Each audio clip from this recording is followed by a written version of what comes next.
Im Januar 2025 brannte Los Angeles.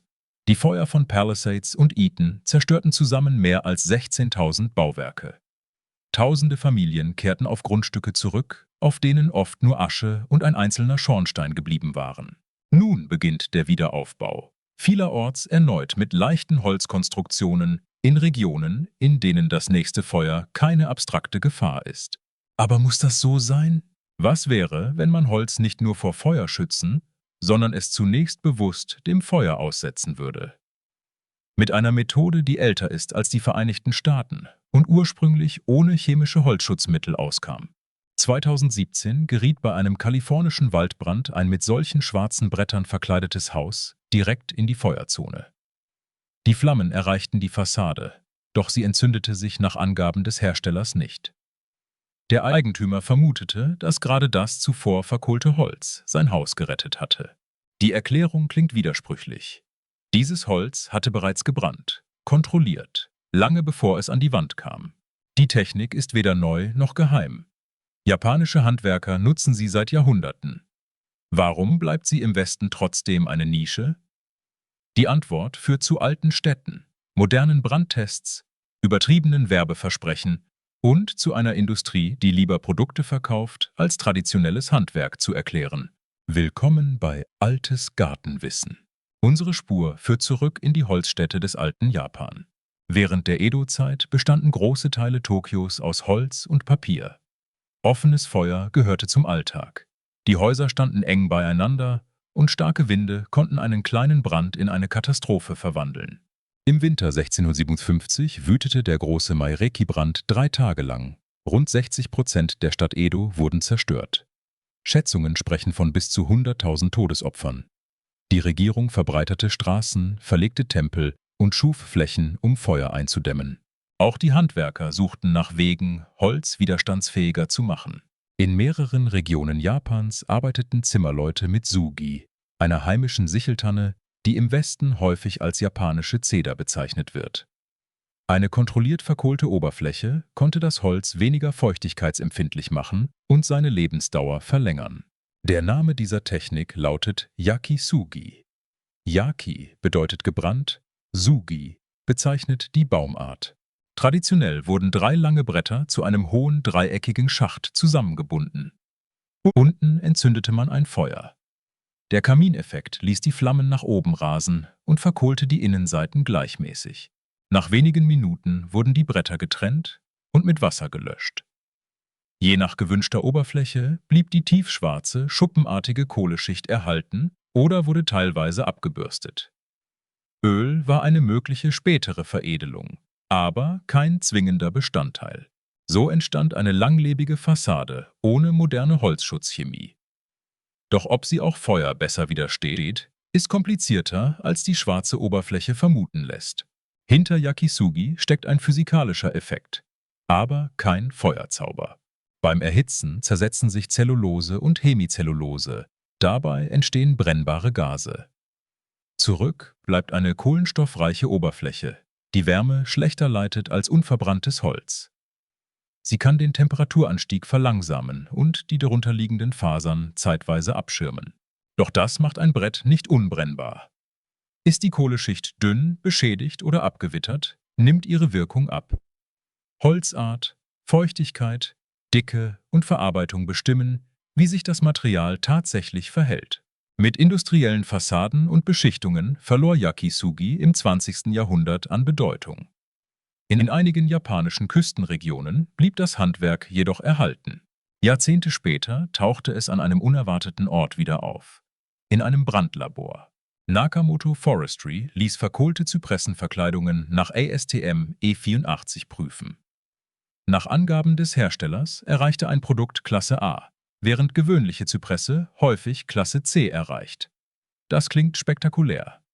Doch ASTM E84 misst hauptsächlich, wie schnell sich Flammen über eine Oberfläche ausbreiten. Der Test beweist nicht, dass eine vollständige Wand einem Waldbrand standhält. Dann kam ein Ereignis, das kein Labor geplant hatte. Beim Tops Fire 2017 erreichten die Flammen ein Haus nahe Calistoga, das mit Nakamotos verkohltem Holz verkleidet war. Die Fassade entzündete sich laut Unternehmen nicht. Der Eigentümer war überzeugt, Yakisugi habe sein Haus gerettet. Ein beeindruckender Einzelfall, aber noch kein wissenschaftlicher Beweis.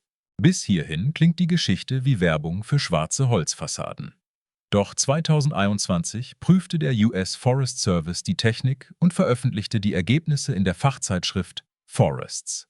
Die Forscher testeten 28 Kombinationen aus 6 Holzgruppen, mehreren Verkohlungsgraden und Oberflächenbehandlungen. Über alle Holzarten hinweg schützte das Verkohlen weder zuverlässig vor Feuer noch vor holzzerstörenden Pilzen.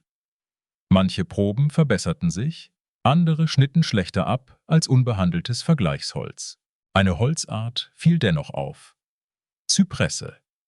Hier verlängerte die Verkohlung die Zeit bis zur Entzündung leicht, verringerte die anfängliche Wärmefreisetzung und verbesserte die Widerstandsfähigkeit gegen Fäulnis. Die Unterschiede waren statistisch messbar, nach Einschätzung der Forscher jedoch klein. Natürliche Inhaltsstoffe können vor der Behandlung zur Haltbarkeit bestimmter Zypressenarten beitragen. Doch daraus entsteht keine universelle Formel. Die Lehre lautet nicht: Feuer macht Holz feuerfest. Entscheidend sind Holzart, Feuchtigkeit, Verkohlungstiefe, Beschichtung und die gesamte Wandkonstruktion.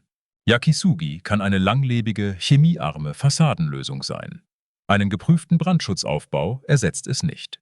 Gerade der Verzicht auf industrielle Holzschutzpestizide macht Yakisugi interessant. Denn im amerikanischen Holzhandel setzte sich ein anderes Prinzip durch: die Druckimprägnierung. Eines der wichtigsten Mittel war CCA, chromatiertes Kupferarsenat. Unter hohem Druck wurde die Mischung tief in Nadelholz gepresst. CCA wurde seit den 1940er Jahren eingesetzt und verbreitete sich besonders ab den 1970er Jahren in amerikanischen Gärten. Terrassen, Zäune, Picknicktische und Spielgeräte entstanden jahrzehntelang aus diesem Material. Doch Arsen bleibt nicht unter allen Bedingungen vollständig gebunden. Rückstände können sich von der Oberfläche lösen und in angrenzenden Boden gelangen. Besonders diskutiert wurde deshalb der Hand-zu-Mund-Kontakt bei Kindern auf älteren Spielanlagen. Anorganisches Arsen ist als krebserzeugend für Menschen eingestuft. Das bedeutet nicht, dass jede alte Terrasse automatisch eine akute Vergiftung verursacht. Die US-Umweltbehörde EPA verlangt auch keinen pauschalen Abriss. Eine regelmäßig erneuerte, eindringende Schutzbeschichtung kann jedoch das Austreten von Stoffen verringern. CCA-Holz sollte niemals im Haushalt verbrannt oder zu Mulch verarbeitet werden. Am 31. Dezember 2003 stellten die Hersteller CCA-Holz für fast alle privaten Wohnanwendungen freiwillig ein. Es war kein vollständiges Verbot. Für bestimmte industrielle und landwirtschaftliche Zwecke blieb CCA zugelassen. Ein Kapitel endete, die chemische Holzkonservierung jedoch nicht. Nach dem Rückzug von CCA kamen neuere, meist kupferbasierte Holzschutzmittel auf den Markt.